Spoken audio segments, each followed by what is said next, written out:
was 11, my mom sat me down and she said, for 1 year, the two of us are moving from Massachusetts to North Carolina. My mom was a college professor, and when I was 11, my dad died on April Fool's Day, which is a frustrating day to lose a loved one, because when you tell other people, they don't believe you. And because my mom was, now a single parent, she wanted to take a break from teaching at Williams College in Massachusetts, so she took a 1-year sabbatical to teach at Davidson College in North Carolina. Just wait. And she promised at the end of that year, we would move back to civilization in Massachusetts. Now, as you can imagine, it wasn't easy being a fat, whiny Chinese kid with a Massachusetts accent in North Carolina who said shit like, I believe the correct pronunciation is Appalachian.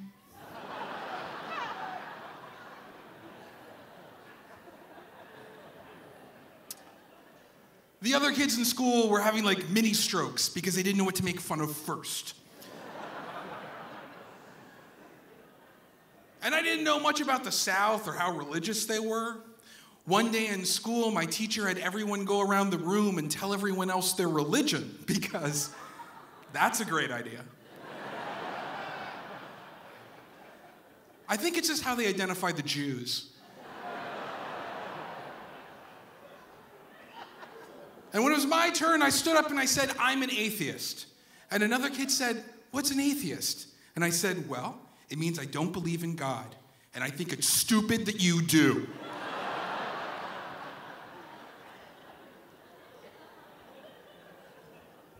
No one would be my friend after that, which was fine by me, because I hated the other kids, and I knew I just had to survive 1 year around these backwater hicks before I could go back home. But to top it all off, my mom started going on dates with men, and so a lot of nights I was home alone. So I'd just make a bowl of macaroni and cheese and watch MTV and hope a Paula Abdul music video would come on so I could hump the sofa cushions and call it a night.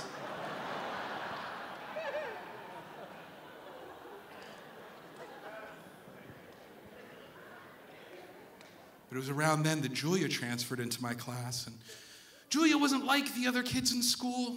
She had big, bushy, unkempt hair and thick, geeky glasses and blue jeans covered in flowers made of puff paint, and her mouth was filled with rubber bands and braces. She was stunning. One day in the cafeteria, I asked her where she was from, and she said, I used to live in Hawaii with my mom, but my dad got custody, and then he got a job teaching at Davidson, so I had to move here. And then she said something that made my heart skip a beat. I hate all the kids in this school. Oh, we had so much in common. But alas, poor Julia was doomed to stay in North Carolina, and I was destined to return to Massachusetts. And when the last day of school finally arrived, right before the bell rang for summer break, I made an announcement to the entire class. I stood up and said, this will be the last time any of you ever see me.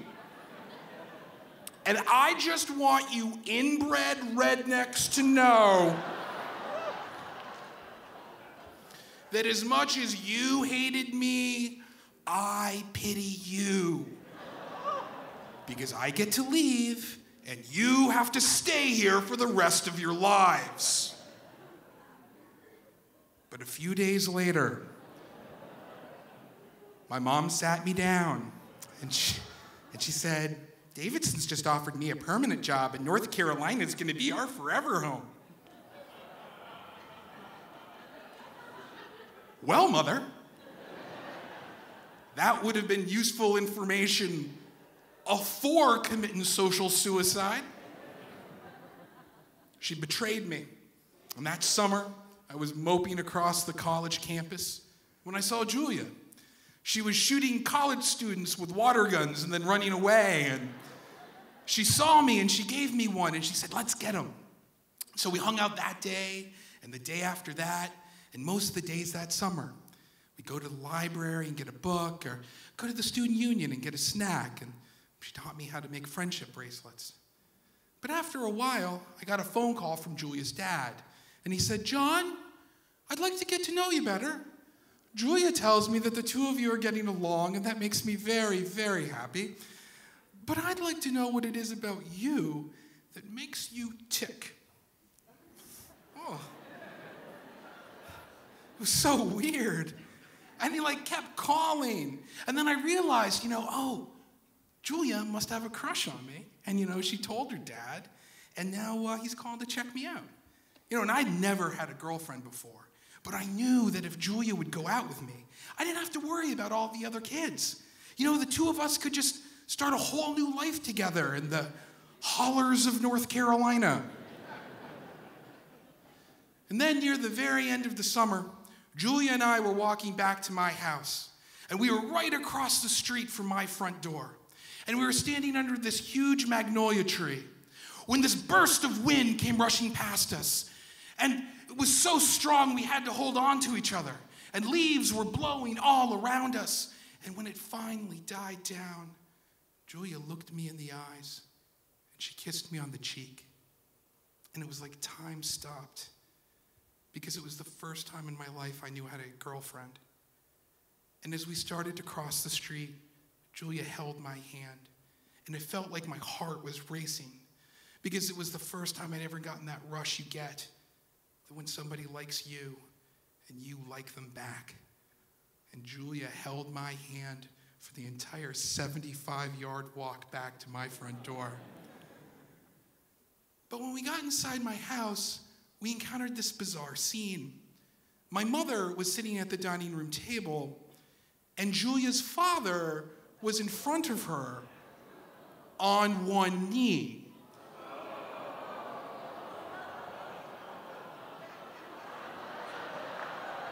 And when he saw us, he stood up and said, "How wonderful it could be for us to share this. I've just asked John's mother to marry me."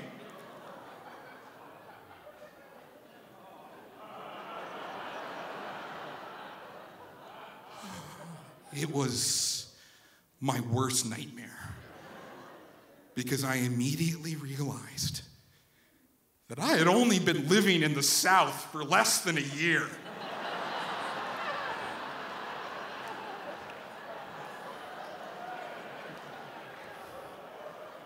And I was already involved in an incestuous relationship with my sister.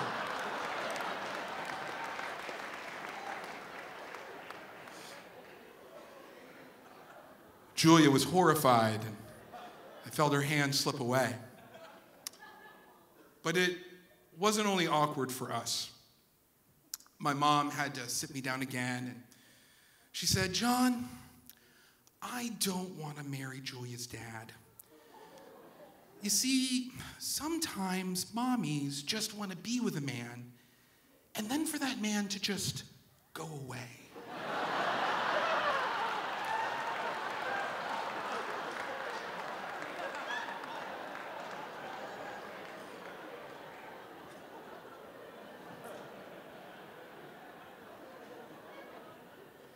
But this isn't only a story about the most convoluted mother-son cockblock in history.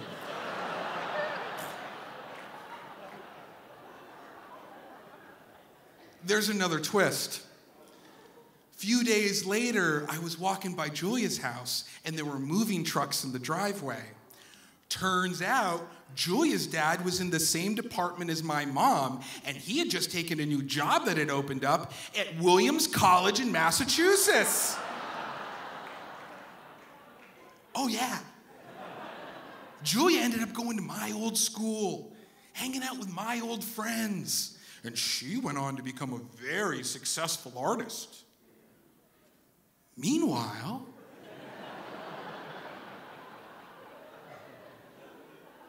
John spent his adolescence in North Carolina, and it did not go good. It'll be almost another decade before I had another girlfriend. That kiss that Julia gave me had to sustain me for years. And through all the darkest days of my puberty, the only thing I had to get me through was this teeny tiny memory of when I once had a girlfriend for 75 yards. But it all worked out perfectly. Because 16 years ago in Davidson, North Carolina, I met my wife, and we have been together ever since. Thank you. She is here this evening. Please give her a round of applause. She needs a lot of support being married to me. But I just want to say, Julia, wherever you are, I hope that you found love too. But if you haven't, I hope it helps to know that there was once someone who cared for you very much. And although fate cruelly pulled us apart, I would have been honored to have you as a girlfriend or a sister or both. Changes.